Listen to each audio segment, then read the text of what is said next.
బెంగళూరు సీకేహళ్లి ప్రాంతంలో దారుణమైన సంఘటన వెలుగు చూసింది. కుటుంబ సభ్యుల అభ్యంతరాలను తట్టుకోలేక ఒక యువతి తన ప్రియుడితో కలిసి తల్లిదండ్రులు చెల్లిని హత్య చేసింది. శ్వేత అనే యువతి తన ప్రియుడు కెన్నెత్తో కలిసి సీకేహల్లో అపార్ట్మెంట్లో సహజీవనం చేస్తోంది.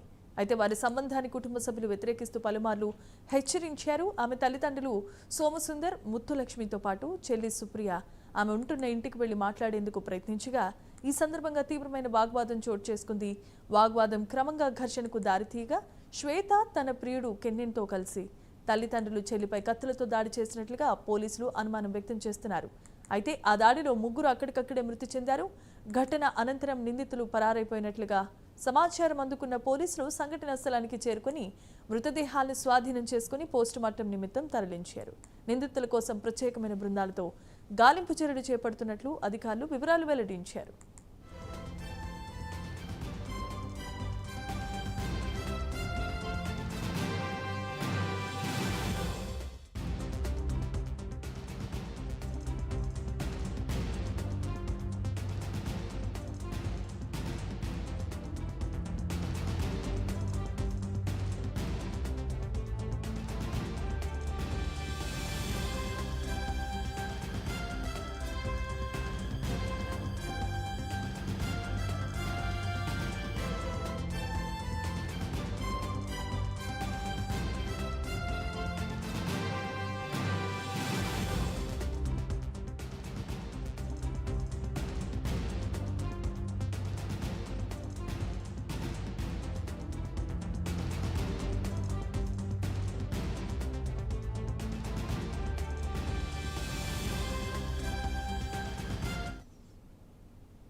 బెంగళూరు సీకేహళ్లి ప్రాంతంలో దారుణమైన సంఘటన వెలుగు చూసింది.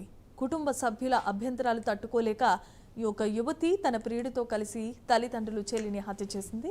శ్వేత అనే యువతి తన ప్రియుడు కెన్నెత్తో కలిసి సీకేహళ్లి ఒక అపార్ట్మెంట్లో సహజీవనం చేస్తున్నారు.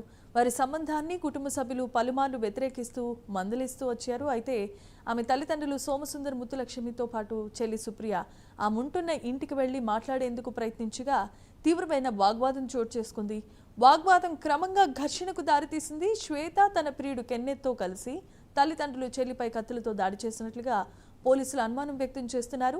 ఈ దాడిలో ముగ్గురు అక్కడికక్కడే మృతి చెందగా ఘటన అనంతరం ఆ నిందితులు పరారైపోయారు. ఈ సమాచారం అందుకున్న పోలీసులు వెంటనే సంఘటన స్థలానికి చేరుకుని మృతదేహాలను పోస్టుమార్టం నిమిత్తం ఆసుపత్రికి తరలించారు. నిందితుల కోసం ప్రత్యేకమైన బృందాలతో గాలింపు చర్యలు చేపట్టినట్లు అధికారులు తెలిపారు.